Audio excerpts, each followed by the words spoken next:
Welcome back to new video. আমি মাম্পি ওম travel ব্লগে নিয়ে চলে এসেছি আরো একটি নতুন ভিডিও।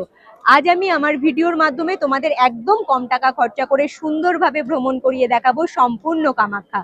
তবে কলকাতা থেকে কোন ট্রেন ধরে কিভাবে কম টাকা খরচা করে তোমরা কামাখ্যাতে এসে পৌঁছাবে, কামাখ্যা মা মন্দির প্রাঙ্গণের হাতের কাছে কম টাকা খরচা করে কোথায় তোমরা রুম নিয়ে থাকবে, যেখানে থাকবে সেখান থেকে হাঁটা পথে মন্দির প্রাঙ্গণে আসতে কতক্ষণ সময় লাগতে পারে, মা কামাখ্যাকে পুজো দেওয়ার জন্য নতুন নিয়ম কি করা হয়েছে, মন্দির প্রাঙ্গণের গেট কটা থেকে কটা পর্যন্ত খোলা থাকে, ডালা কিনতে কত টাকা খরচা হতে পারে এবং মন্দির প্রাঙ্গণের ভেতরে ঠিক কোথা থেকে তোমরা বিনামূল্যে পেট ভরে ভোগ প্রসাদ গ্রহণ করতে পারবে, সমস্ত কিছু ইনফরমেশন তো থাকছে। তার সাথে মা কামাখ্যা মন্দির প্রাঙ্গণের আশেপাশে যে সমস্ত ঘুরে দেখার মতো দর্শনীয় স্থানগুলো রয়েছে সেই সমস্ত দর্শনীয় স্থানগুলো কম টাকা খরচা করে কিভাবে তোমরা ঘুরে দেখবে, সমস্ত কিছু ইনফরমেশন তুলে ধরবে এই ছোট্ট ভিডিওটির মাধ্যমে। কামাখ্যা ভ্রমণে আসলে পরে তোমাদের মোটামুটি কত টাকা খরচা হতে পারে তারও একখানা কিন্তু আইডিয়া দিয়ে দেব এই ভিডিওটির মাধ্যমে। আশা করছি তাই বন্ধুরা আজকের এই ভিডিওটি তোমাদের ভীষণ ভালো লাগবে। তাই নতুন বন্ধুদের বলছি অবশ্যই ওম ট্রাভেল ব্লগ সাবস্ক্রাইব করে হাইপ করে আমার পাশে থাকবে। চলো তাহলে বন্ধুরা কামাখ্যা ভ্রমণের ভিডিওটি এখান থেকেই শুরু করা যাক।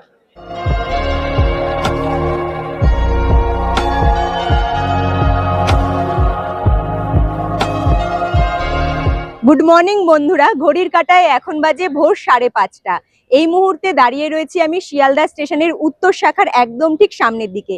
ব্যাক সাইডে পুরো শিয়ালদা স্টেশনটাই দেখা যাচ্ছে। কামাখ্যা ভ্রমণের জন্য আজকে আমি আমার জার্নিটা শুরু করছি শিয়ালদা স্টেশন থেকে। শিয়ালদা স্টেশন থেকে সকালবেলা 6:50 রয়েছে কাঞ্চনজঙ্ঘা এক্সপ্রেস ট্রেন, যে ট্রেন ধরে সোজা রওনা দেব আমি গুয়াহাটি স্টেশনের উদ্দেশ্যে। এখন উত্তর শাখার সামনেই দাঁড়িয়ে রয়েছি আর কাঞ্চনজঙ্ঘা এক্সপ্রেস ট্রেন উত্তর শাখা থেকেই ছাড়ে। আপাতত স্টেশন চত্বরের বাইরের দিক থেকে সোজা প্ল্যাটফর্মের দিকেই এগিয়ে যাব। কাঞ্চনজঙ্ঘা এক্সপ্রেস ট্রেনের ভীষণ পরিমাণে ডিমান্ড থাকার কারণে ট্রেনে প্রচুর পরিমাণে ভিড় হয় বেশিরভাগ সময়, যার জন্য 60 দিনের মাথায় যেদিন আর কি টিকিট ওপেনিং হয় সেই ডেটেই সকাল সকাল আইআরসিটিসি অ্যাপ্লিকেশন থেকে অনলাইনে ট্রেনের টিকিটটা আগে ভাগেই বুক করে রেখেছিলাম।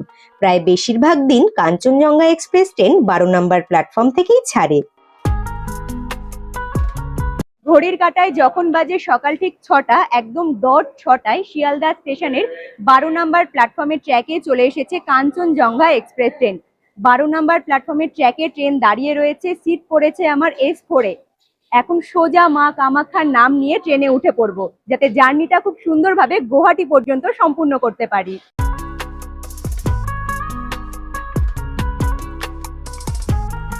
একদম সঠিক সময় শিয়ালদা স্টেশন থেকে ট্রেন ছেড়ে রওনা দিল তার গন্তব্যস্থলে পৌঁছানোর জন্য। কাঞ্চনজঙ্ঘা এক্সপ্রেস ট্রেনের স্লিপার কোচের ভাড়া মাথা পিছু 505 টাকা, 3AC-র ভাড়া মাথা পিছু 1325 টাকা এবং 2AC-র ভাড়া 1880 টাকা। শিয়ালদা স্টেশন থেকে গুয়াহাটি স্টেশনের দূরত্ব 980 কিলোমিটার। এই 980 কিলোমিটার পথ আমাদের অতিক্রম করতে হবে। সোমবার এবং শনিবার বাদে প্রায় প্রত্যেক দিন শিয়ালদা স্টেশন থেকে কাঞ্চনজঙ্ঘা এক্সপ্রেস ট্রেন তার গন্তব্যস্থলে পৌঁছানোর জন্য রওনা দেয়। তবে কাঞ্চনজঙ্ঘা এক্সপ্রেস ট্রেন না পেলেও তোমরা Saraighat express train, train number হলো 12345, হাওড়া স্টেশন থেকে ছাড়ে। চাইলে সরাইঘাট এক্সপ্রেস ট্রেন ধরেও খুব সহজে তোমরা সুন্দর একটা জার্নি কমপ্লিট করে গুয়াহাটি স্টেশনে পৌঁছাতে পারো।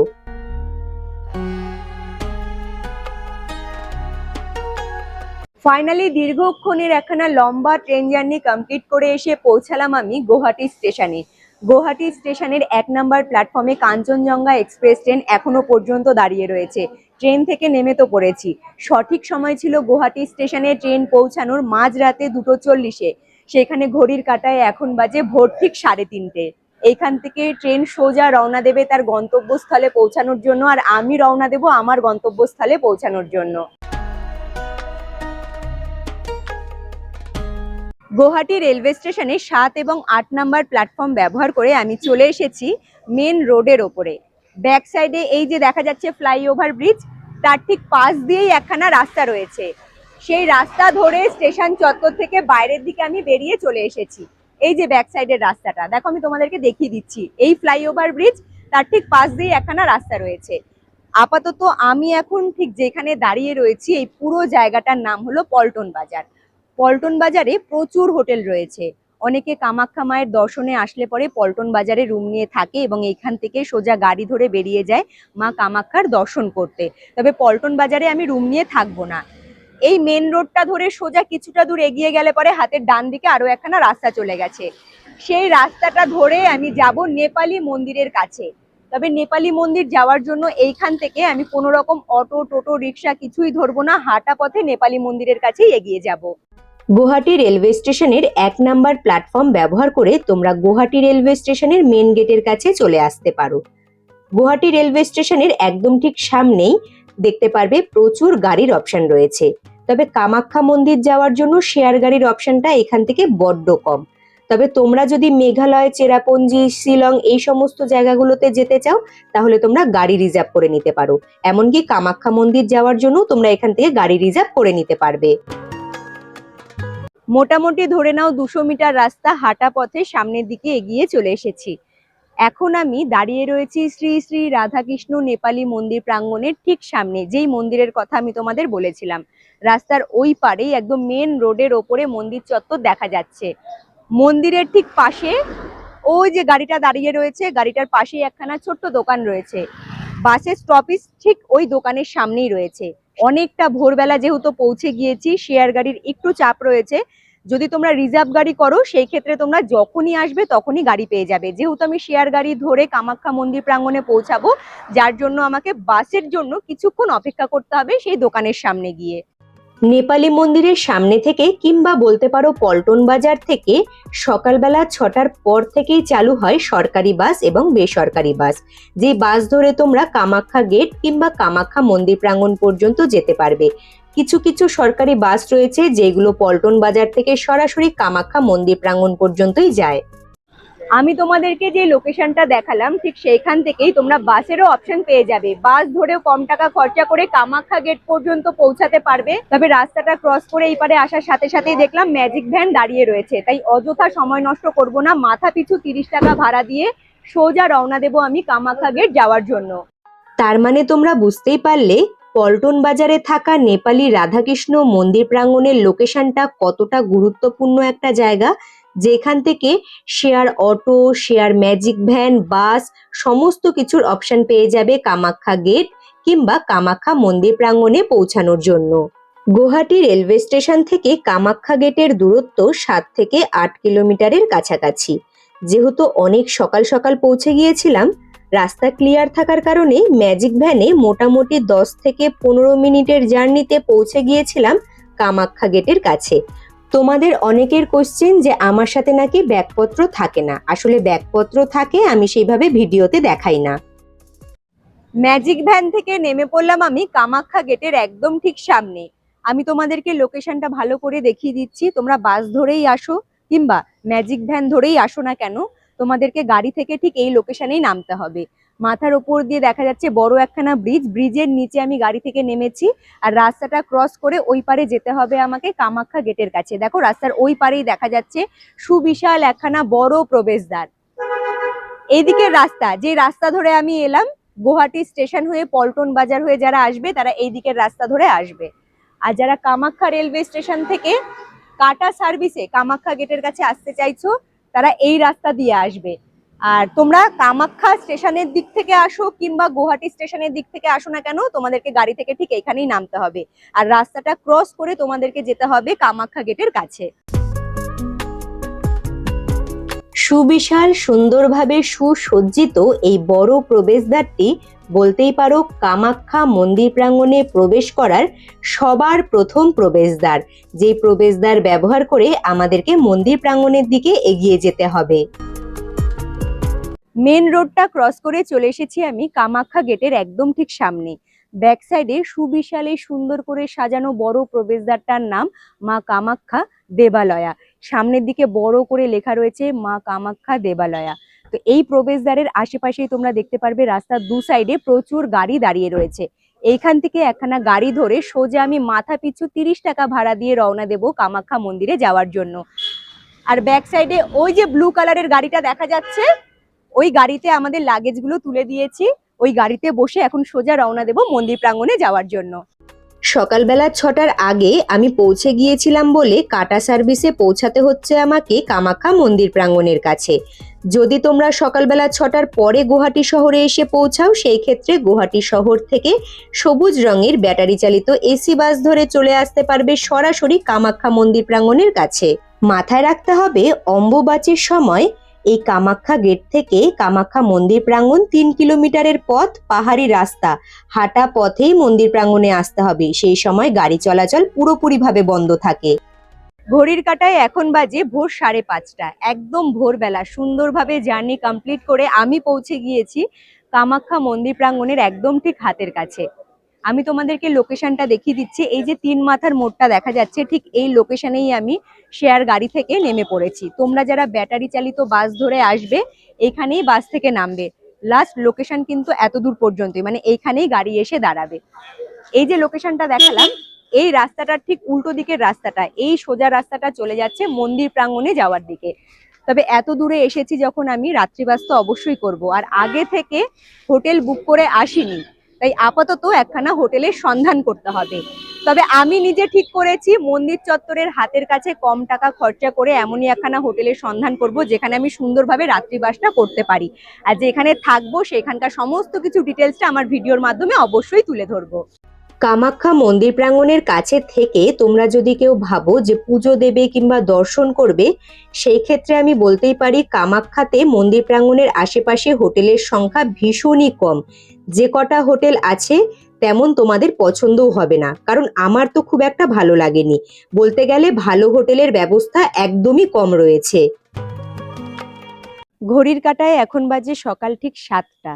ভোরবেলা 5:30 থেকে সকাল 7টা পর্যন্ত শুধুমাত্র হোটেলই খুঁজে গেলাম। মন্দির চত্বরের আশেপাশে, যেখানে গাড়ি থেকে নেমেছিলাম সেই গাড়ি স্ট্যান্ডের আশেপাশে কোনো জায়গা বাদ দিইনি। সব জায়গাতে শুধুমাত্র হোটেল খুঁজেছি, কোথাও একটাও রুম খালি নেই। মানে অবশেষে ডিসিশন নিয়েও নিয়েছিলাম যে সৌরভকে বলছিলাম চলো আমরা লকার রুমে ব্যাগপত্র রেখে একটু ফ্রেশ হয়ে মন্দির চত্বর ঘুরে দেখবো এবং আশেপাশে যতগুলো দর্শনীয় স্থান রয়েছে সমস্ত জায়গাগুলো ঘুরে আমরা সোজা ব্যাগপত্র নিয়ে আবার পল্টন বাজারে চলে যাব। পল্টন বাজারে গিয়ে নাইট স্টে করবো। তবুও বললো দাঁড়াও একটু ওয়েট করো, আর একটু খুঁজি। তো অবশেষে মন্দির চত্বরের হাতের কাছে একখানা হোটেলের সন্ধান পেলাম, হোটেল আশীর্বাদ। পরিবেশটা মোটামুটি ভালো, রুমটা এখানেও আমি দেখেছি খুব একটা আমার পছন্দ হয়নি। তো সৌরভ আমাকে বলল এখানেই থেকে যাই, কারণ আমরা তো একটু শুধুমাত্র ফ্রেশ হব, ফ্রেশ হয়ে মন্দির চত্বরের উদ্দেশ্যে বেরিয়ে পড়বো, আশেপাশের জায়গাগুলো ঘুরে দেখবো। রুমে তো আর ঠিক সেইভাবে থাকা হবে না, শুধু রাত্রিটুকু আমরা এসে নাইট স্টে করবো। চলো তোমাদেরকে ছোট্ট করে রুম ট্যুরটা তাহলে করিয়ে দিই। কামাখ্যা মন্দির প্রাঙ্গণ যেহেতু পাহাড়ি অঞ্চলে অবস্থিত, যার জন্য এই কথাটাও মাথায় রাখতে হবে। কামাখ্যা মন্দির প্রাঙ্গণের আশেপাশে যে কটা হোটেল রয়েছে, হোটেলগুলো এমনই পজিশনে তোমাদেরকে সিঁড়ি ভেঙে নয় নিচের দিকে নেমে আসতে হবে, নয়তো আবার সিঁড়ি ভেঙে একদম ওপরের দিকে উঠে আসতে হবে হোটেলের কাছে পৌঁছানোর জন্য। রুমটা আমি তোমাদেরকে কি দেখাবো, সত্যি কথা বলতে আমি নিজেও জানি না, কারণ রুমের মধ্যে তেমন কিচ্ছু নেই। তবে রুমটা অনেকটা বড়, খোলামেলা স্পেস রয়েছে, বড় জানলার ব্যবস্থা রয়েছে। রুমের ভেতরে রয়েছে বড় একখানা বেড, এটা হলো ডাবল বেডের ব্যবস্থা, দুটো বালিশ, আর এই সাইডে রয়েছে ছোট্ট একখানা চৌকি। সম্ভবত এগুলোকে চৌকিই বলে, তবে এর ওপরে কোনো রকম কাপড় চোপড় বা চাদর কিচ্ছু পাতা নেই। লাইট, পাখা, সুইচ বোর্ড মোটামুটি রুমের মধ্যে রয়েছে। এদিকে রয়েছে আয়নার ব্যবস্থা, আর এই হলো বড় জানলা। জানলা দিয়ে বাইরের দিকের ভিউটা বেশ ভালো দেখা যাচ্ছে। আর এই সাইডে রয়েছে অ্যাটাচ ওয়াশরুমের ব্যবস্থা। ওয়াশরুমটা আমি তোমাদেরকে দেখিয়ে দিচ্ছি। ওয়েস্টার্ন টয়লেট, বালতি, মগ, জামা কাপড় ঝোলানোর জন্য হ্যাঙ্গার, শাওয়ার রয়েছে, তেমন আর কিচ্ছু নেই। আর এখানে রয়েছে বাইরের দিকে একখানা ছোট্ট বেসিনের ব্যবস্থা। রুম ভাড়া পড়লো আমাদের 1000 টাকা। এই রুমটা নেওয়ার কারণ একটাই, খোলামেলা স্পেস রয়েছে, রুমটা বেশ বড়, আর জানলা দিয়ে বেশ সুন্দর হাওয়া আসছে।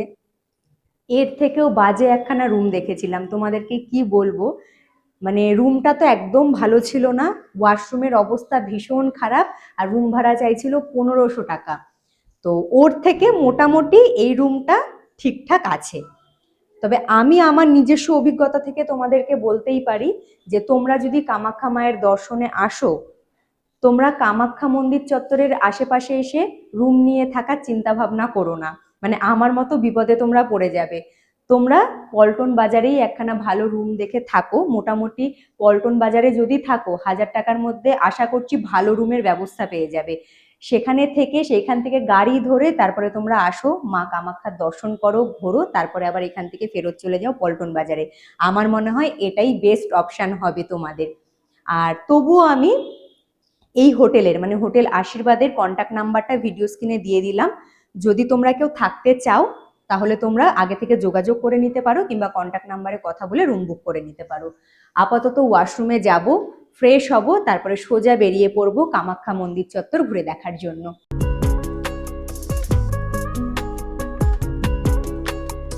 রেডি হয়ে চলে এসেছি মন্দির প্রাঙ্গণে যাওয়ার যে রাস্তা রয়েছে সেই রাস্তার একদম ঠিক ওপরে। লোকেশনটা যদি ভালো করে তোমাদেরকে দেখাই, আমার ঠিক হাতের বা সাইডেই দেখা যাচ্ছে একখানা কাউন্টার। এটা হলো জুতো রাখার ঘর। বিনামূল্যে এখানে তোমরা জুতো রেখে তারপরে মন্দির প্রাঙ্গণে ভিজিট করতে পারবে। এই কাউন্টারের ঠিক ওপরের দিকে যে বিল্ডিংটা দেখা যাচ্ছে এটা হলো লকার রুম। তোমাদের সাথে যদি ব্যাগপত্র থাকে লকার রুমে বিনামূল্যে ব্যাগপত্র জমা করে তারপরে মন্দির প্রাঙ্গণে ভিজিট করতে পারবে। লকার রুমের আশেপাশে এখানে রাস্তার দু সাইডেই দেখতে পারবে প্রচুর ডালা বিক্রয় কেন্দ্র, যেখান থেকে মা কামাখ্যাকে পুজো দেওয়ার জন্য তোমরা ডালা কিনে নিতে পারবে। লাইন দিয়ে প্রচুর দোকান রয়েছে, নির্দিষ্ট কোনো দোকান আমি বলছি না, তোমাদের যেখান থেকে ভালো লাগবে সেখান থেকে তোমরা ডালা কিনে নিতে পারবে। কত করে ডালা বিক্রি হচ্ছে? 100, 200, 300 যা পারো। আচ্ছা, মোটামুটি 100 থেকে স্টার্ট হচ্ছে। তারপরে তোমরা চাইলে পরে তোমাদের মতো করে আরো বেশি টাকা দিয়েও ডালা সাজিয়ে নিয়ে মা কামাখ্যাকে তোমরা কিন্তু নিবেদন করতে পারবে। আর এই রাস্তাটা সোজা চলে যাচ্ছে মন্দির প্রাঙ্গণের দিকে।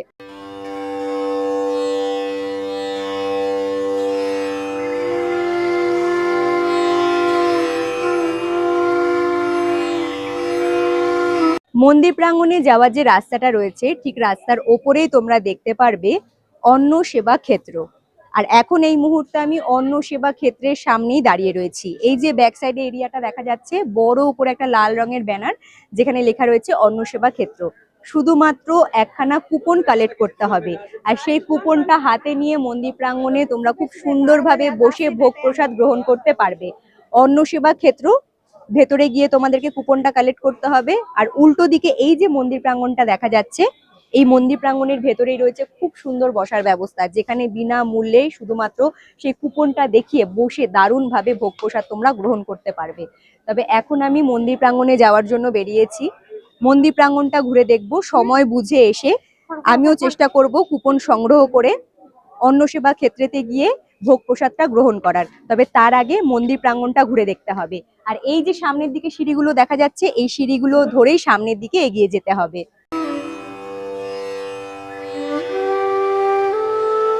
শুধুমাত্র মেন রোডের আশেপাশেই নয়, মন্দির প্রাঙ্গণে যাওয়ার যে রাস্তাটা রয়েছে রাস্তার দুপাশেই তোমরা দেখতে পারবে প্রচুর ডালা বিক্রয় কেন্দ্র।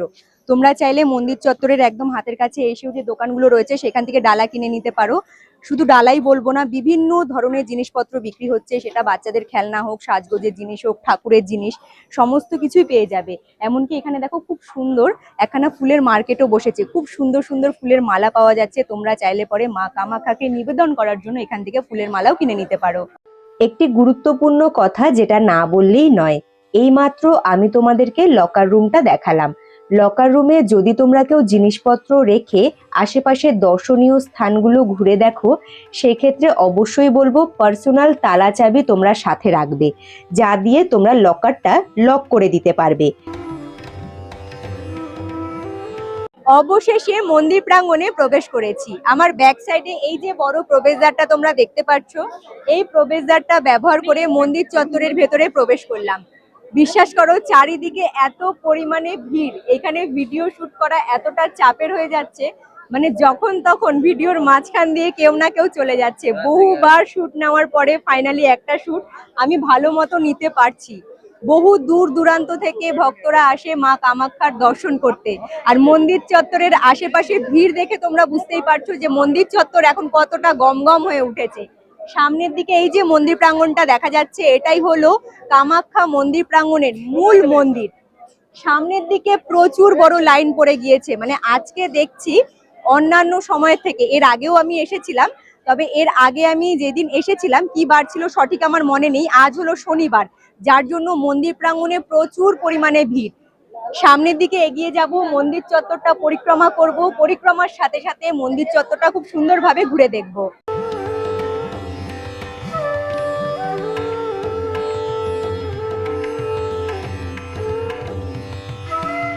নীলাচল পাহাড়ের চূড়ায় অবস্থিত কামাখ্যা মন্দির হিন্দু ধর্মের প্রাচীনতম ও অন্যতম একটি সতীপীঠ।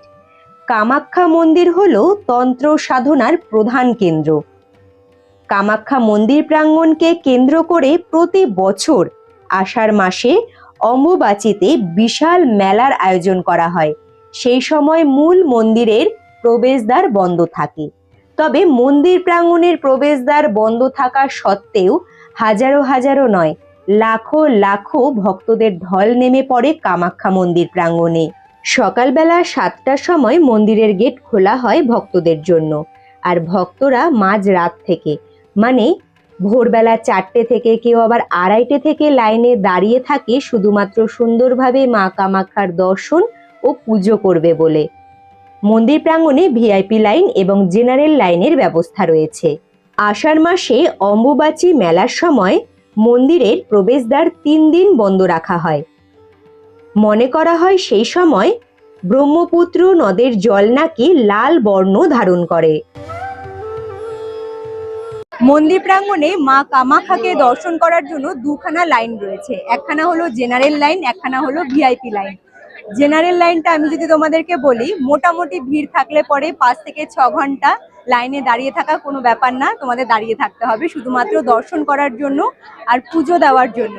আর এখন আমি মন্দির প্রাঙ্গণের ঠিক যেখানে দাঁড়িয়ে রয়েছি হাতের বাঁ সাইডে, এই যে তোমরা লাইনটা দেখতে পাচ্ছ, এটা হলো ভিআইপি লাইন।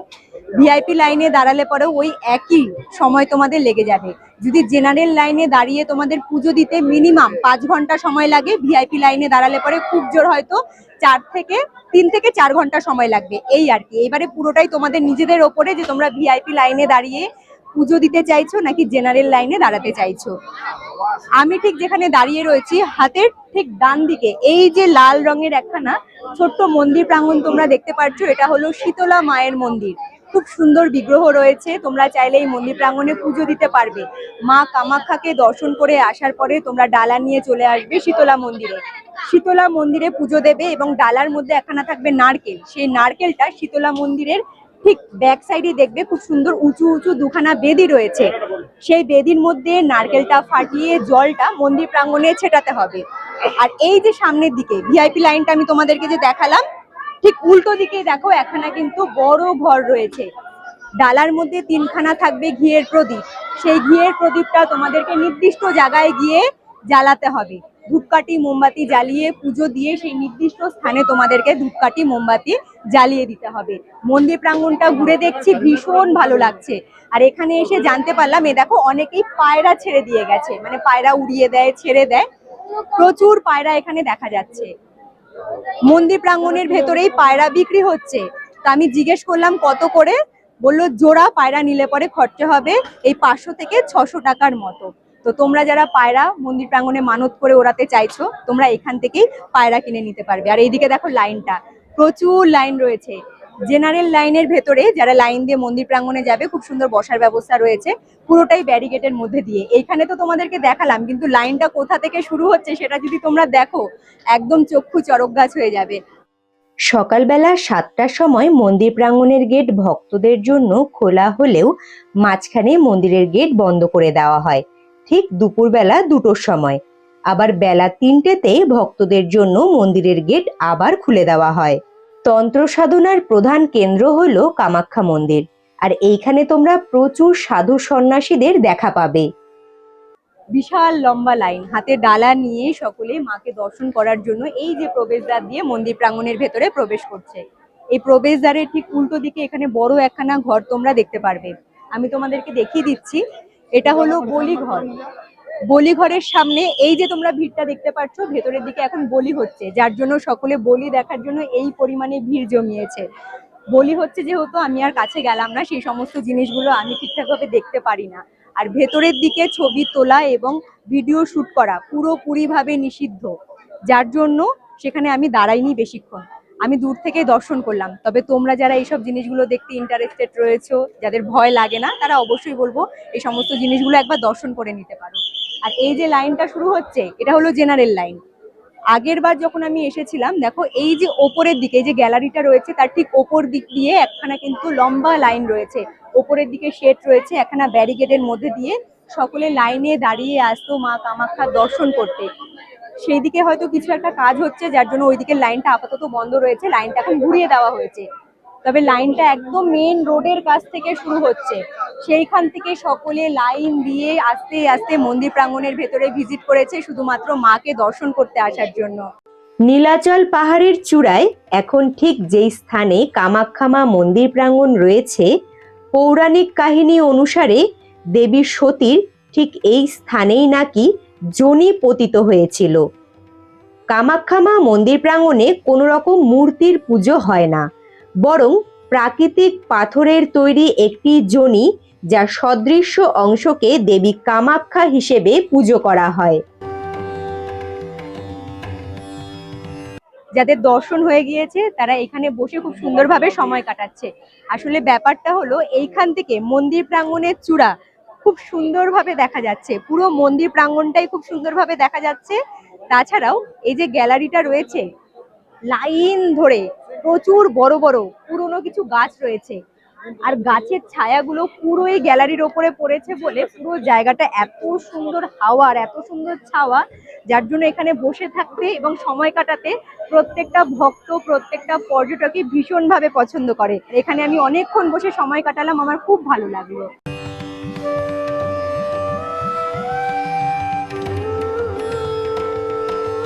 এখন আমি দাঁড়িয়ে রয়েছি পরিক্রমা মার্গে। এই হলো কামাখ্যা মা মন্দির প্রাঙ্গণের মূল মন্দির। এই মন্দির প্রাঙ্গণের ভেতরেই সেই মায়ের যে যোনি তা পতিত হয়েছিল। মন্দির প্রাঙ্গণের বাইরে অসংখ্য এরকম তোমরা কারুকার্য দেখতে পারবে, ভীষণ সুন্দর লাগছে, মানে এক আলাদা রকমের শান্তি পাবে এখানে আসলে পরে। প্রচুর পায়রা এখানে তোমরা দেখতে পারবে। আরো একখানা জিনিস, মন্দির প্রাঙ্গণ ঘুরতে ঘুরতে এই যে দেখা হয়ে গেছে, দেখো বিড়ালটা কোথায় বসে রয়েছে, একদম ওই নিচে, দেখতে বেশ ভালো লাগছে। আর চারিদিক দিয়ে ব্যারিকেড রয়েছে, এটা হলো পরিক্রমা মার্গ। তোমরা চাইলে মন্দির প্রাঙ্গণে যদি পরিক্রমা করতে চাও, বাইরের দিক দিয়ে পরিক্রমা করতে পারবে। অনেকে দর্শন সেরে এভাবে গোল করে পুরো মন্দির চত্বর পরিক্রমা করে। আর এই যে মন্দির প্রাঙ্গণের দেওয়ালের মধ্যে যে কারুকার্যগুলো, মূর্তিগুলো দেখা যাচ্ছে, এই মূর্তিগুলোতেও অনেকে এসে পুজো দিয়ে গেছে। দেখো সিঁদুর, ফুল, ধূপকাঠি সব রয়েছে। বিভিন্ন ঐতিহাসিক এবং পৌরাণিক কাহিনী জড়িয়ে রয়েছে কামাখ্যা মা মন্দির প্রাঙ্গণের সাথে। দেবী সতীর যেহেতু যোনি পতিত হয়েছিল, যার জন্য নারী শক্তির প্রতীক হিসেবে মানা হয় কামাখ্যা মা মন্দির প্রাঙ্গণকে। মন্দির প্রাঙ্গণের ভেতরে রয়েছে যজ্ঞঘর, যেখানে তোমরা বিভিন্ন ধরনের পুজো করাতে পারো। মন্দির প্রাঙ্গণে প্রবেশ করার যে বড় প্রবেশদ্বারটা দেখিয়েছিলাম, সেই প্রবেশদ্বারের পাশেই রয়েছে এরকম হলুদ রঙের একখানা সুবিশাল প্রবেশদ্বার। প্রবেশদ্বারের সামনেই বেশ অনেকগুলো সিঁড়ি দেখা যাচ্ছে। সিঁড়ি ধরে ওপরের দিকে উঠে আসলেই দেখতে পারবে সুন্দর একখানা মন্দির প্রাঙ্গণ। এটা হলো তারামা মন্দির, অবশ্যই তোমরা দর্শন করে যেও। মন্দির প্রাঙ্গণে প্রবেশ করার মানে কামাখ্যা মন্দির প্রাঙ্গণের যে পশ্চিম দিকের প্রবেশদ্বারটা রয়েছে, সেই প্রবেশদ্বারের বাইরের দিক থেকেই একখানা নিচে নেমে যাওয়ার রাস্তা রয়েছে, পুরোটাই সিঁড়ির রাস্তা। মোটামুটি আমি যতদূর গুনতে পেরেছি 150টারও বেশি, মানে 150টারও বেশি সিঁড়ি রয়েছে। সেই সিঁড়ি ধরে চলে এসেছি রাজরাজেশ্বরী মন্দির এবং ভৈরবী মন্দির প্রাঙ্গণের একদম ঠিক ভেতরে। এই যে সামনের দিকে মন্দির প্রাঙ্গণটা দেখা যাচ্ছে, এটা হলো রাজরাজেশ্বরী মন্দির। এখন এই মুহূর্তে মন্দির প্রাঙ্গণের প্রবেশদ্বারটা বন্ধ রয়েছে, আর পাশেই রয়েছে ভৈরবী মায়ের মন্দির। তবে আমি এখন ভৈরবী মায়ের মন্দিরে যাব, দর্শন করব, কারণ মন্দির প্রাঙ্গণ খোলা রয়েছে। দশ মহাবিদ্যার অন্যতম এই ভৈরবী মন্দিরটি তান্ত্রিক শক্তিপীঠের একটি অত্যন্ত পবিত্র ও অত্যাধুনিক স্থান। মন্দির প্রাঙ্গণটা ভীষণই শান্ত পরিবেশের মধ্যে থাকায় তোমরা দারুণ সুন্দরভাবে মন্দির প্রাঙ্গণ পরিক্রমা করতে পারবে এবং দর্শন সারতে পারবে। কামাখ্যা মা মন্দির প্রাঙ্গণের হাতের কাছেই থাকা গুরুত্বপূর্ণ আরো একখানা দর্শনীয় স্থান যদি বলো, তাহলে আমি তো বলবো অবশ্যই এই কাছো পুকুরের কথা, যেখানে এখন আমি এই মুহূর্তে দাঁড়িয়ে রয়েছি। ছোট্ট একখানা পুকুর, বহু পুরনো একখানা পুকুর। এখানে প্রায় 100টারও বেশি বড় বড় এরকম কচ্ছপ রয়েছে, আর যা দেখার জন্য প্রত্যেকেই আসে। তবে কাছো পুকুরটা কোথায় যদি আমি বলি, এইমাত্র আমি তোমাদেরকে দেখালাম রাজরাজেশ্বরী মন্দির প্রাঙ্গণ এবং ভৈরবী মন্দির প্রাঙ্গণ। এই মন্দির প্রাঙ্গণের ঠিক উল্টো দিকেই তোমরা দেখতে পারবে এই ছোট্ট পুকুর। দেখো সকলেই এখানে খাবার দিচ্ছে। মন্দির প্রাঙ্গণের সামনেই একজন দাদু বিস্কুট, তারপরে পাউরুটি, এই সমস্ত খাবারগুলো বিক্রি করছে। সেখান থেকে তোমরা চাইলে খাবার নিয়ে কচ্ছপদের খাওয়াতে পারো। ওই দেখো ফসফস করছে কিভাবে, দেখো মাথা বের করে। এরকম বড় বড় সাইজের সব কচ্ছপ, বেশ ভালো লাগছে। রিশু তো যেতেই চাইছে না, এখানে বসে পড়েছে। সকলে এখানে ছবি তুলছে, ভিডিও করছে, আর তার সাথে কচ্ছপকেও খাওয়াচ্ছে। কচ্ছপগুলো দেখো ভেসে ভেসে আসছে এইদিকে।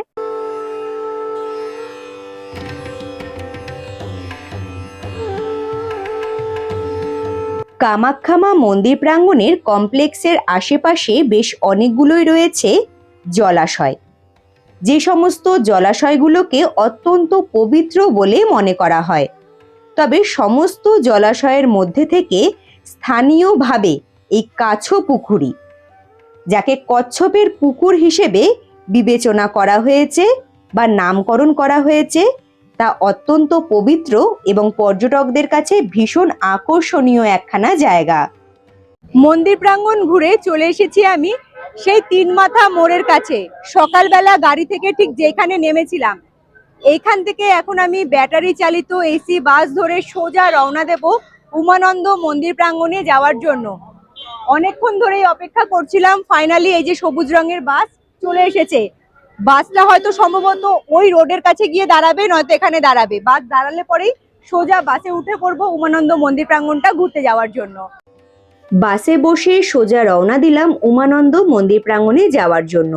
কামাখ্যা মা মন্দির প্রাঙ্গণ থেকে উমানন্দ মন্দির প্রাঙ্গণ যাওয়ার জন্য যে রোডের ওপরে আমরা গাড়ি থেকে নামবো, সেখানকার দূরত্ব ধরে নাও মোটামুটি 7 থেকে 8 কিলোমিটার। বাস ভাড়া লেগেছিল মাথা পিছু 25 টাকা। বাসের জন্য আমাকে মোটামুটি 15 মিনিট দাঁড়িয়ে থাকতে হয়েছিল। আধ ঘন্টা অন্তর অন্তর তোমরা এখান থেকে এসি বাস পেয়ে যাবে। তাছাড়াও ছিল অটো, আমি জিজ্ঞেস করেছিলাম, তবে অটোওয়ালা দাদা বলেছিল 2 জন কিংবা 1 জন থাকলে শেয়ারে তারা যাবে না, রিজার্ভ করতে হবে। আর যাওয়া আসা মিলিয়ে রিজার্ভ করলে খরচা হবে অটোতে 600 টাকা। বাসে ওঠার সময় কন্ট্রাক্টর দাদাকে বলে দিয়েছিলাম উমানন্দ মন্দির প্রাঙ্গণে যাব, জায়গা মতো একদম সঠিক জায়গাতেই আমাদেরকে বাস থেকে নামিয়ে দিয়েছে। এই যে ব্যাক সাইডে বড় একখানা গেট দেখা যাচ্ছে, একদম মেন রোডের পাশেই আমি বাস থেকে নেমে পড়েছি। আর গেটের ভেতর দিয়ে একদম চলে এসেছি। খুব সুন্দর করে এই জায়গাটা সাজানো হয়েছে। এর আগের বার যখন উমানন্দ মন্দির প্রাঙ্গণে এসেছিলাম, তখন কিন্তু এই জায়গাটা তৈরি করা হয়নি। এখানে বড় করে লেখা রয়েছে gateway of Guwahati. Gateway of Guwahati কিংবা গুয়াহাটি প্রবেশদ্বার, এই যে লেখাটা রয়েছে তার ঠিক নিচের যে এরিয়াটা, দুপাশেই রয়েছে টিকিট কাউন্টার, যেখানে গিয়ে তোমাদেরকে লাইনে দাঁড়িয়ে সবার প্রথমে লঞ্চের টিকিটটা কেটে নিতে হবে। টিকিট কেটে চলে এলাম ফেরিঘাটের কাছে। টিকিট কাউন্টার থেকে টিকিট কাটার পরে ব্রহ্মপুত্র নদের ওপরে এরকম সুন্দর ব্রিজ তৈরি করা হয়েছে। এই ব্রিজ ধরে একদম ফেরিঘাটের কাছে চলে এসেছি। এখানে আমার মতো অনেকেই অপেক্ষা করছে, কারণ লঞ্চ ধরবে বলে। এখানে এত সুন্দর বসার ব্যবস্থা রয়েছে, আর চারিদিকে এত সুন্দর হাওয়া হচ্ছে, কি বলবো, মানে গায়ে এসে লাগলে পরে এত সুন্দর লাগছে। আর এখানে আসার সাথে সাথে দেখলাম লঞ্চ ছেড়ে দিয়েছে। লঞ্চ এখন চলে গেল সোজা উমানন্দ মন্দির প্রাঙ্গণের দিকে। এই লঞ্চটাই আবার ফেরত আসবে 1 ঘন্টা পরে। আবার এইখান থেকেই সেই লঞ্চটা ধরে আমি রওনা দেব উমানন্দ মন্দির প্রাঙ্গণটা ঘুরে দেখার জন্য। আপাতত এখানে বসে 1 ঘন্টা আমাকে অপেক্ষা করতে হবে। তবে এত সুন্দরভাবে জেটি ঘাটটা তৈরি করা হয়েছে, এত সুন্দর ব্যবস্থা, সত্যি এর আগের বার যখন এসেছিলাম তখন একদম ওই সাইড থেকে লঞ্চ ছাড়তো। তো এইবারে এই সুন্দরভাবে সাজানো জেটি ঘাটটা দেখে বেশ ভালো লাগলো। আপাতত হাতে এখনো 1 ঘন্টা রয়েছে, এই সুন্দর জায়গা উপভোগ করব।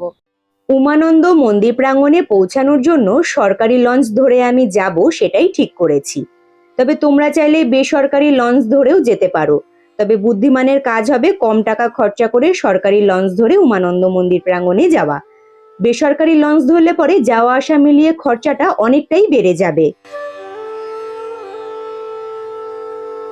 ফাইনালি উঠে পড়েছি আমি লঞ্চে।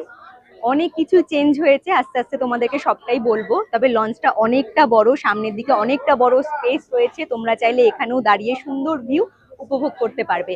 এবং আমি ঠিক যেখানে দাঁড়িয়ে রয়েছি ব্যাক সাইডে, এই যে পুরো এরিয়াটা রয়েছে এর ভেতরে রয়েছে খুব সুন্দর সিটিং প্লেস। সেখানে তোমরা বসেও বাইরের দিকে জানলা দিয়ে তাকিয়ে খুব সুন্দর ভিউ উপভোগ করতে পারবে। এসে দেখলাম লঞ্চের মধ্যে টুকটাক খাবার দাবার বিক্রি হচ্ছে, আইসক্রিম, শুকনো খাবার দাবার। তোমরা চাইলে কিছু খাবার দাবার কিনে খেতে পারো। আর এখন এই মুহূর্তে ব্রহ্মপুত্র নদের ওপরে লঞ্চের ওপরে দাঁড়িয়ে রয়েছি। আর আশা করছি খুব সুন্দরভাবে জার্নিটা কমপ্লিট করে ওই যে সামনের দিকে দেখা যাচ্ছে উমানন্দ মন্দির প্রাঙ্গণ, সেখানে আমরা পৌঁছাতে পারবো। ভীষণ এক্সাইটেড রয়েছি, আমার থেকে বেশি এক্সাইটেড রয়েছে রিশু। ও অনেকক্ষণ ধরে বলছিল যে মা কতক্ষণে লঞ্চ আসবে। ফাইনালি 1 ঘন্টা কমপ্লিট হয়ে যাওয়ার পরে লঞ্চ চলে এসেছে।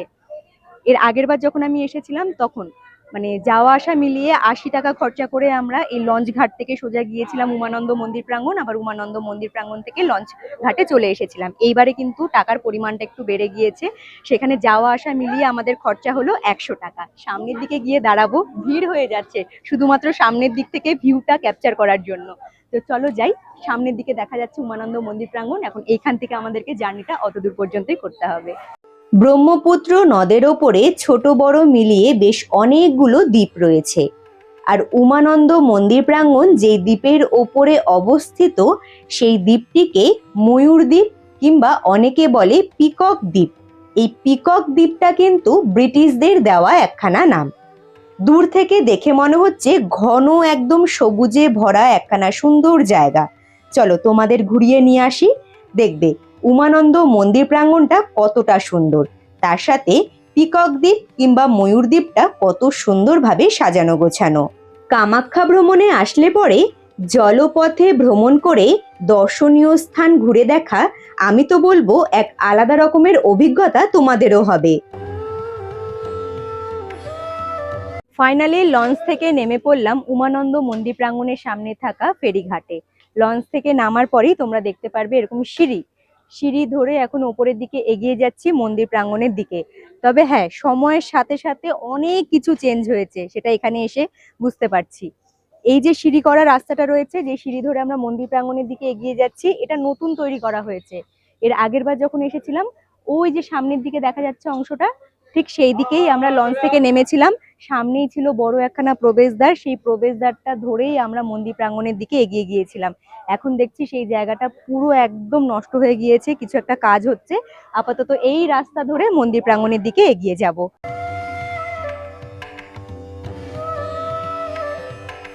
বেশ অনেকগুলো সিঁড়ি পার করে ফাইনালি এসে পৌঁছালাম উমানন্দ মন্দির প্রাঙ্গণের ঠিক সামনে। একদম সিঁড়ি যেখানে শেষ হচ্ছে সেখানেই রয়েছে বেশ বড় একখানা প্রবেশদ্বার। এই যে ব্যাক সাইডে লাল এবং সাদা রঙের সুন্দর করে সাজানো একখানা প্রবেশদ্বার, এই প্রবেশদ্বারটা ব্যবহার করে মন্দির প্রাঙ্গণের ভেতরে আমি ভিজিট করব। ফাইনালি প্রবেশ করলাম উমানন্দ মন্দির প্রাঙ্গণে। আশেপাশের ভিউ দেখে তোমরা নিশ্চয়ই আন্দাজ করতে পেরেছো উমানন্দ মন্দির প্রাঙ্গণ কতটা জমজমাট হয়ে উঠেছে। কথিত রয়েছে মা কামাখ্যার দর্শনের পরে অবশ্যই উমানন্দ মন্দির প্রাঙ্গণে আসতে হয়। যদি না তোমরা উমানন্দ মন্দির প্রাঙ্গণে আসো তাহলে নাকি মা কামাখ্যার দর্শন বিফলে যায়, যার জন্য মা কামাখ্যাকে দর্শন করার পরে প্রত্যেকটা পর্যটক সময় বের করে আসে উমানন্দ মন্দির প্রাঙ্গণটা ঘুরে দেখার জন্য। মন্দির প্রাঙ্গণে ভিজিট করার সাথে সাথেই যে প্রবেশদ্বারটা আমি তোমাদের দেখিয়েছিলাম, সেই প্রবেশদ্বারটা দিয়ে ভিজিট করলে পরেই সামনে এখানে চোখে পড়বে সবার প্রথমে একখানা ছোট্ট মন্দির প্রাঙ্গণ। এটা হলো গণেশ মন্দির। ভগবান গণেশের দর্শন করে তোমরা সামনের দিকে এগিয়ে যাবে। ওই দিকে রয়েছে আরো একখানা ছোট্ট মন্দির প্রাঙ্গণ, যেখানে লেখা রয়েছে শ্রী শ্রী মহাপ্রভু বৈদ্যনাথ মন্দির প্রাঙ্গণ। মন্দির চত্বরের সামনে এখন প্রচুর ভিড় রয়েছে। আর এই উমানন্দ মন্দির প্রাঙ্গণের মেন মন্দির হলো এই যে সামনের দিকে বড় সাদা এবং লাল রঙের মন্দিরটা দেখতে পাচ্ছ, এটাই হলো আসল মন্দির। আর দেখো মন্দির প্রাঙ্গণের সামনে কতটা লাইন পড়েছে শুধুমাত্র উমানন্দ মন্দির প্রাঙ্গণে দর্শন করার জন্য। তোমরা চাইলে মন্দির প্রাঙ্গণে এসে পুজোও দিতে পারবে। সিঁড়িটা ধরে যে আমি আসলাম, ঠিক সিঁড়ির কাছেই ডালা বিক্রয় কেন্দ্র রয়েছে। 50 টাকার মধ্যে ডালা কিনে তোমরা মন্দির প্রাঙ্গণে এসে পুজো দিতে পারবে। মন্দির প্রাঙ্গণে দর্শন করতে যাচ্ছে সামনের দিকের প্রবেশদ্বার দিয়ে, এবং দর্শন সেরে সকলে এই রাস্তাটা ধরে বাইরের দিকে বেরিয়ে আসছে। তবে মন্দির প্রাঙ্গণের ভেতরে ছবি তোলা এবং ভিডিও শুট করা কোনোটাই অ্যালাউ নেই, যার জন্য আমি তোমাদেরকে কিছু দেখাতে পারছি না। বাইরের দিকের এরিয়াটা যতটা আমি ক্যাপচার করতে পারবো ক্যাপচার করব এবং সমস্ত কিছু তুলে ধরার চেষ্টা করব। আপাতত আমিও মন্দির প্রাঙ্গণের ভেতরে গিয়ে দর্শনটা সেরে নেব। ব্রহ্মপুত্র নদের ওপরে থাকা সবথেকে ক্ষুদ্রতম দ্বীপ ময়ূর দ্বীপ। সেই ময়ূর দ্বীপে অবস্থিত উমানন্দ মন্দির প্রাঙ্গণ ভগবান শিবের একটি অন্যতম পবিত্র মন্দির। উমানন্দ মন্দির প্রাঙ্গণ থেকে বাইরের দিকে বেরিয়ে আসলে পরেই এই যে প্রথমের দিকে আমি তোমাদেরকে প্রবেশদ্বারটা দেখিয়েছিলাম, সেই প্রবেশদ্বারটা দিয়ে বেরিয়ে আসলে পরেই হাতের ডান সাইডে দেখবে 2-4টে সিঁড়ি রয়েছে। সিঁড়ি ধরে নিচের দিকে নেমে আসলে এখানে দেখতে পারবে সুন্দর একখানা মন্দির প্রাঙ্গণ। এটা হলো হরগৌরী মন্দির প্রাঙ্গণ। ভেতরের দিকে গিয়ে দর্শনটা সেরে নেব। হরগৌরী মন্দির প্রাঙ্গণের ভেতরে রয়েছে সুন্দর ছোট্ট একখানা শিবলিঙ্গ। তোমরা চাইলে দর্শন করে পুজোও দিতে পারবে। উমানন্দ মন্দির প্রাঙ্গণের আশেপাশে হরগৌরী মন্দির রয়েছে, গণেশ মন্দির রয়েছে, হনুমান মন্দির। প্রত্যেকটা মন্দির প্রাঙ্গণেই তোমরা পুরোহিত মশাই পেয়ে যাবে। যদি তোমরা পুজো দিতে চাও ডালা কিনে প্রত্যেকটা মন্দির প্রাঙ্গণেই পুজোও দিতে পারবে। হনুমান মন্দিরের বাইরের দিকের এরিয়াটা ভীষণ সুন্দর। এখানে তোমরা ওয়াশরুমের ব্যবস্থাও পেয়ে যাবে। হনুমান মন্দিরে খুব সুন্দর রয়েছে হনুমানজির সুবিশাল একখানা মূর্তি, দর্শন করে নিতে পারো। তবে এইখানকার সব থেকে আরো যদি আকর্ষণীয় ব্যাপার বলি সেটা হলো রোপওয়ে। তোমরা চাইলে রোপওয়ে জার্নি করে খুব সুন্দরভাবে ওপর থেকে একদম দেখতে পারবে ময়ূর দ্বীপ, দেখতে পারবে ব্রহ্মপুত্র নদ। তবে তার জন্য রোপওয়ে কাউন্টারে গিয়ে টিকিট কেটে এই জার্নিটা করতে হবে। উমানন্দ মন্দির প্রাঙ্গণ ঘুরে উমানন্দ মন্দির প্রাঙ্গণে ঠিক আমি যেখানে বাস থেকে নেমেছিলাম সেই রোডের উল্টো পাশের রোডে গিয়ে ব্যাটারি চালিত আবারও একখানা এসি বাস ধরে চলে এসেছি আমি কামাখ্যা মন্দির প্রাঙ্গণের একদম ঠিক সামনে। ব্যাক সাইডে ওই যে দেখো বাস এখনো পর্যন্ত দাঁড়িয়ে রয়েছে। এই মাত্র আমি বাস থেকে নেমেছি আর দাঁড়িয়ে রয়েছি মার্কেট এরিয়ার সামনে। হাঁটা পথে এখন ছোট্ট করে মার্কেট এরিয়াটা ঘুরে দেখছি। তবে সকাল থেকে তেমন কিচ্ছু আমার খাওয়া হয়নি, এতটাই ব্যস্ত ছিলাম আমি। সব জায়গাগুলো ঘুরে ঘুরে দেখছিলাম। উমানন্দ মন্দির প্রাঙ্গণে গিয়ে শুধুমাত্র ফল খেয়েছিলাম। এখন ভীষণ জোরে খিদে পেয়ে গিয়েছে। মার্কেট এরিয়াটা ঘুরবো, তার সাথে দেখবো কিছু খাবার দাবার যদি পাওয়া যায় এখান থেকে কিছু একটা টুকটাক খাবার দাবার খেয়ে নেব।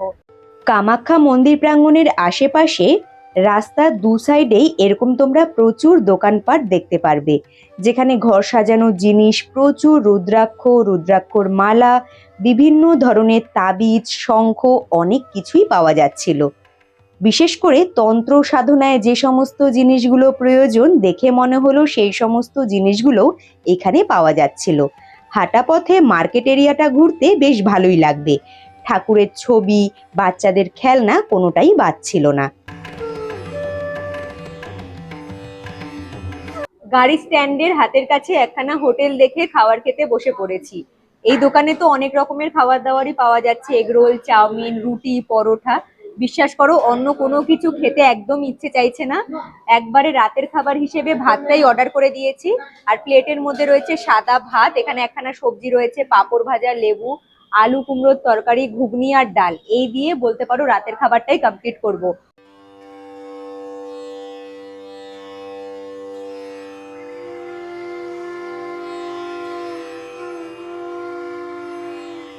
কামাখ্যা মন্দির প্রাঙ্গণের হাতের কাছে তোমরা যারা রুম নিয়ে থাকতে চাইছো, দেখো এক প্রকারের হোটেলের সমস্যা তো রয়েছে, এখানে খাবার দাবারেরও সমস্যা রয়েছে। এবারে জানি না সব দোকানে খাবার দাবার কেমন পাওয়া যাচ্ছিল, তবে আমি যেই দোকানে বসে খাবারটা অর্ডার করেছিলাম বিশ্বাস করো একদম ভালো ছিল না খাবারটা। শুধুমাত্র ছেলেটাকে ডাল ভাত খাওয়াবো বলেই আমার এই প্লেটটা নেওয়া। তরকারিগুলো মুখে দিতে পারিনি, এতটাই বাজে ছিল। কোনো রকম খাবারটা খেয়ে রুমে গিয়ে ফ্রেশ হয়ে ঘুমিয়ে পড়েছিলাম। দেখা হচ্ছে তোমাদের সাথে কালকে সকালবেলা।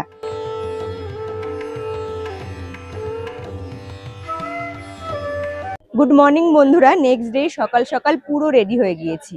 আর এই যে সিঁড়ি ধরে আমি নিচের দিকে নেমে আসলাম, এই রাস্তাটা সোজা ওপরের দিকে যাচ্ছে আমাদের হোটেলের দিকে। সিঁড়ি ধরে নিচের দিকে নেমে আসলে পরে ডান দিকের এই রাস্তাটা সোজা চলে যাচ্ছে কামাখ্যা মন্দির প্রাঙ্গণের দিকে। রাস্তাটা ঢালু হয়ে নিচের দিকে নেমে গেছে। নিচে যাওয়ার রাস্তাটা ঠিক যেখানে শুরু হচ্ছে সেইখান থেকে কামাখ্যা মন্দির প্রাঙ্গণ চত্বর শুরু হচ্ছে। আর আমি এখন ঠিক যেখানে দাঁড়িয়ে রয়েছি, মানে সিঁড়ি ধরে নিচের দিকে নেমে আসলে পরে বাঁদিকের রাস্তাটা সোজা যাচ্ছে বগুলামুখী মন্দির প্রাঙ্গণ এবং ভুবনেশ্বরী মন্দির প্রাঙ্গণের দিকে। এই রাস্তাটা দেখো, পাহাড়ি রাস্তা ওপরের দিকে উঠে গেছে। এই রাস্তা ধরেই এখন হাঁটা পথে কামাখ্যা মা মন্দির প্রাঙ্গণের আশেপাশে যে সমস্ত দর্শনীয় স্থানগুলো রয়েছে সেইগুলো শুধুমাত্র হাঁটা পথে ঘুরে দেখব। তাই এইখান থেকে সোজা রওনা দেব আমাদের গন্তব্যস্থলের দিকে। মোটামুটি 300 মিটার রাস্তা হাঁটা পথে সামনের দিকে এগিয়ে চলে এসেছি। একদম মেন রোডের ওপরে খুব সুন্দরভাবে সবুজ রঙের একখানা সাইনবোর্ডের মধ্যে লেখা রয়েছে মা বগলা মন্দির। মন্দির প্রাঙ্গণে প্রবেশ করার মুখেই তোমরা দেখতে পারবে রাস্তার দুধারেই রয়েছে প্রচুর ডালা বিক্রয় কেন্দ্র। অনেক দোকান রয়েছে, নির্দিষ্ট কোনো দোকানের নাম আমি বলবো না, তোমাদের যেখান থেকে ভালো লাগবে পুজো দেওয়ার জন্য ডালা তোমরা কিনে নিতে পারবে। আর এই যে সামনের দিকে দেখা যাচ্ছে বড় একখানা প্রবেশদ্বার, উপরের দিকে লেখা রয়েছে মা বগলা মন্দির। বেশ অনেকগুলো সিঁড়ি রয়েছে, সিঁড়িগুলো পার করে নিচের দিকে গিয়ে মন্দির প্রাঙ্গণে প্রবেশ করব।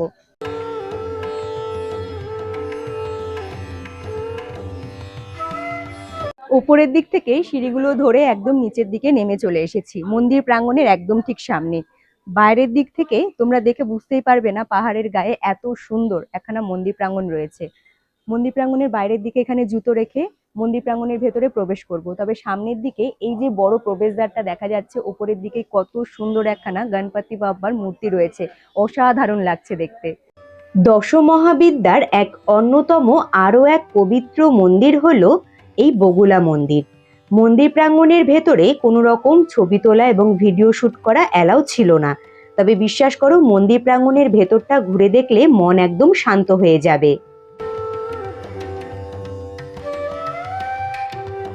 বগুলা মন্দির ঘুরে মা বগুলা মন্দির থেকে বেরিয়ে হাঁটতে হাঁটতে সোজা রওনা দিয়েছি ভুবনেশ্বরী মন্দির প্রাঙ্গণটা ঘুরে দেখার জন্য। তবে বগুলা মন্দির থেকে ভুবনেশ্বরী মন্দির প্রাঙ্গণ যাওয়ার পথে রাস্তার ওপরেই সুন্দর একখানা ভিউ পয়েন্ট রয়েছে। জায়গাটা খুব সুন্দর, একদম মেন রোডের ওপরে সবুজ রঙের একখানা সাইন বোর্ডের মধ্যে লেখা রয়েছে ভিউ পয়েন্ট। এইখান থেকে চারিদিকের পাহাড়ি দৃশ্য অসাধারণ ভাবে দেখা যায়। এইদিকে যেরকম তাকালে পরে পুরো পাহাড়ি দৃশ্য দেখা যাচ্ছে, এইদিকে তাকালে পরে পুরো গুয়াহাটি শহরটা দেখা যাচ্ছে। এতটাই সুন্দর লাগছে আর এত সুন্দর একটা হাওয়া হচ্ছে, এখানে দাঁড়িয়ে বেশ খানিকক্ষণ সময় কাটাবো। বগুলা মন্দির প্রাঙ্গণ থেকে ভুবনেশ্বরী মন্দির প্রাঙ্গণ যাওয়ার পথে এরকম সুন্দর একখানা ভিউ পয়েন্ট পড়বে। তাছাড়াও যখন তোমরা কামাখ্যা গেট থেকে সোজা কামাখ্যা মন্দির প্রাঙ্গণে আসবে, মন্দির প্রাঙ্গণে আসার আগেই দেখবে এরকম সুন্দর আরো একখানা ভিউ পয়েন্ট রয়েছে, তোমরা চাইলে ঘুরে নিতে পারো। ফাইনালি হাঁটা পথে চলেই এলাম ভুবনেশ্বরী মন্দির প্রাঙ্গণের একদম ঠিক সামনে। এইখান থেকেই শুরু হচ্ছে সিঁড়ি।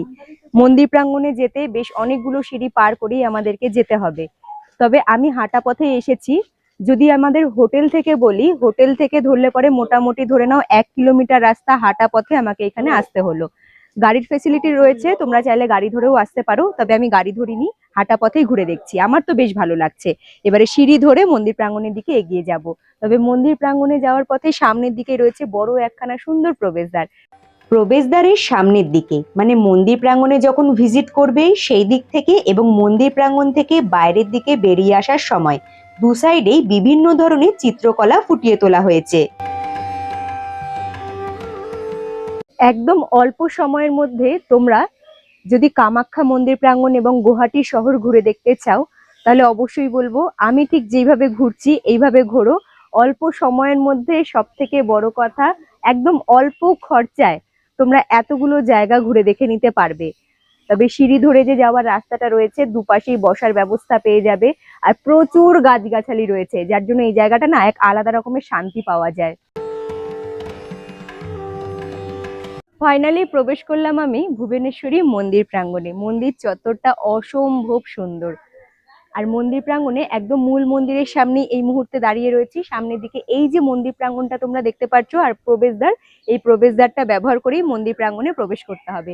তার আগে এখানে সুন্দর একখানা পাথরের গায়ে মূর্তি রয়েছে, অনেকেই পুজো দিয়ে গেছে, জায়গাটা দেখতে ভীষণ সুন্দর লাগছে।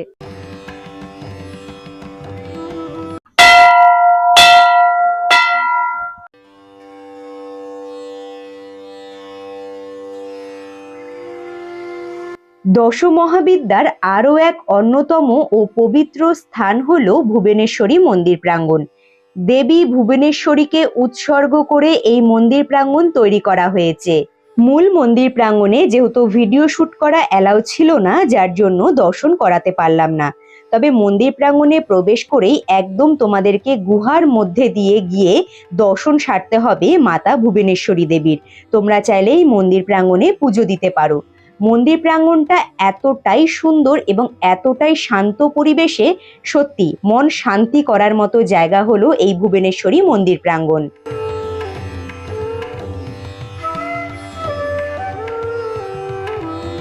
কামাখ্যা ভ্রমণে আসলে আমার সব থেকে প্রিয় জায়গা এবং শান্তিপূর্ণ জায়গা যদি বলি, অবশ্যই সবার প্রথমে নামটা উঠে আসবে ভুবনেশ্বরী মন্দির প্রাঙ্গণের কথা। শুধু আমি বলবো না, সৌরভেরও ভীষণ প্রিয় একখানা জায়গা। এখানে এসে সময় কাটাতে আমরা দুজনই ভীষণ পছন্দ করি। বিশ্বাস করো, দর্শন সেরে বাইরের দিকে বেরিয়ে এসে অনেকক্ষণ ধরে এখানে সময় কাটালাম। ফাইনালি মনে পড়লো না, আমার কাজটাও আমাকে কমপ্লিট করতে হবে, যার জন্য উঠে একটু দাঁড়ালাম। চারিদিকের ভিউ, এখানকার মেন যদি বলি আকর্ষণ, সেটা হলো ভুবনেশ্বরী মন্দির প্রাঙ্গণটা একদম পাহাড়ের চূড়ায় অবস্থিত। আর এইখান থেকে সামনের দিকে তাকালেই দেখা যাবে ব্রহ্মপুত্র নদ। অসাধারণ লাগছে দেখতে। এমনকি ব্রহ্মপুত্র নদের ওপরে থাকা সব থেকে ক্ষুদ্রতম যে দ্বীপ রয়েছে, উমানন্দ মন্দির প্রাঙ্গণ বা পিকক দ্বীপ, সেটাও কিন্তু খুব সুন্দরভাবে দেখা যাচ্ছে ওই দেখো মাঝখানে। তবে ওয়েদারটা ভীষণ ক্লাউডি হয়ে গিয়েছে, ঝড়ের মতো হাওয়া হচ্ছে, ভীষণ ভালো লাগছে। তবে ওয়েদারটা ক্লাউডি হয়ে যাওয়ার কারণে সামনের দিকের ভিউটা হয়তো একটু আবছা আসতে পারে। তবে আমি তো ভীষণ সুন্দরভাবে এনজয় করছি, আর এত সুন্দর হাওয়া হচ্ছে এখান থেকে যেতে ইচ্ছে করছে না।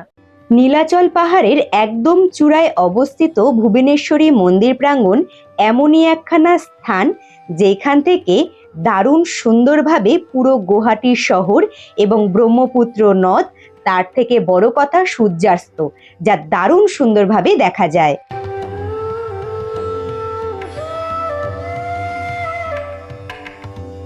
ভুবনেশ্বরী মন্দির প্রাঙ্গণ ঘুরে আবারও চলে এসেছি আমি কামাখ্যা মন্দির প্রাঙ্গণের একদম ঠিক সামনে। কাল আমি তোমাদেরকে দেখিয়েছিলাম অন্ন সেবা ক্ষেত্র, যেখানে বিনামূল্যে ভোগ প্রসাদ গ্রহণ করা যায়। হ্যাঁ, আমি এখন সেই অন্ন সেবা ক্ষেত্রের সামনেই দাঁড়িয়ে রয়েছি। ব্যাক সাইডে তোমরা ভিড় দেখতে পাচ্ছ, সকলে লাইন দিয়ে দাঁড়িয়ে পড়েছে অন্ন সেবা ক্ষেত্রের ভেতরে গিয়ে কুপনটা সংগ্রহ করার জন্য। আজ আমিও ঠিক করেছি মন্দির প্রাঙ্গণের ভেতর থেকে বিনামূল্যে অন্ন সেবা ক্ষেত্র থেকে ভোগ প্রসাদ গ্রহণ করব। তাই এখন আমার সবার প্রথম কাজ হলো লাইনে গিয়ে দাঁড়িয়ে অন্ন সেবা ক্ষেত্রের ভেতরে গিয়ে একখানা কুপন সংগ্রহ করা, যে কুপনটা হাতে নিয়ে আমাকে যেতে হবে ভোগ প্রসাদটা গ্রহণ করতে।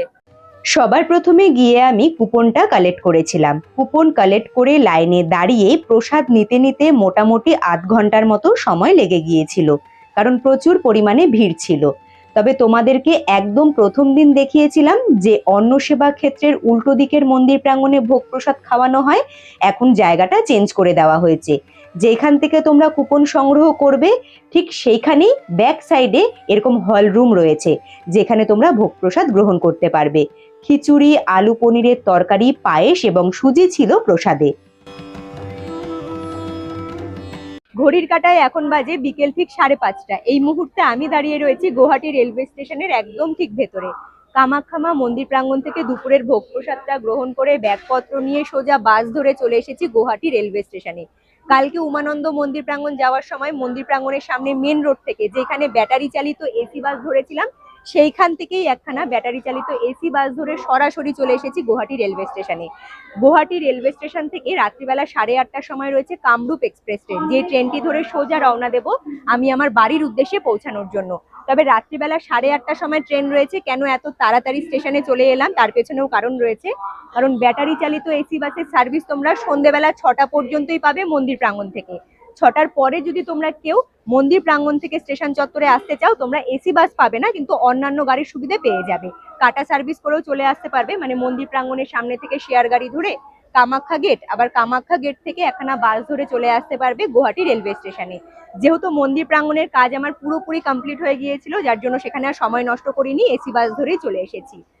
কামাখ্যা মন্দির প্রাঙ্গণ জুড়ে সমস্ত কিছু ইনফরমেশনের ওপরে যে ভিডিওটি তোমাদের কাছে তুলে ধরেছে, এই ভিডিওটি তোমাদের কেমন লাগলো অবশ্যই আমাকে কমেন্ট করে জানিও। ভালো লাগলে পরে লাইক করে দিও। আর নতুন বন্ধুরা যারা ভিডিওগুলো দেখছো কিন্তু এখনো পর্যন্ত ওম ট্রাভেল ব্লগ সাবস্ক্রাইব করোনি, তারা চটজলদি করে ওম ট্রাভেল ব্লগ সাবস্ক্রাইব করে হাইপ করে আমার পাশে থাকতে পারো। আর যে সকল বন্ধুরা চ্যানেলটি সাবস্ক্রাইব করে হাইপ করে আমার পাশে রয়েছে তাদের অসংখ্য ধন্যবাদ, তারা এইভাবেই আমাকে সাপোর্ট করো, আমার পাশে থেকো। আজকের মতো টাটা, দেখা হচ্ছে তোমাদের সাথে খুব তাড়াতাড়ি নেক্সট ভিডিওতে। তোমরা ভালো থেকো, সুস্থ থেকো, টাটা।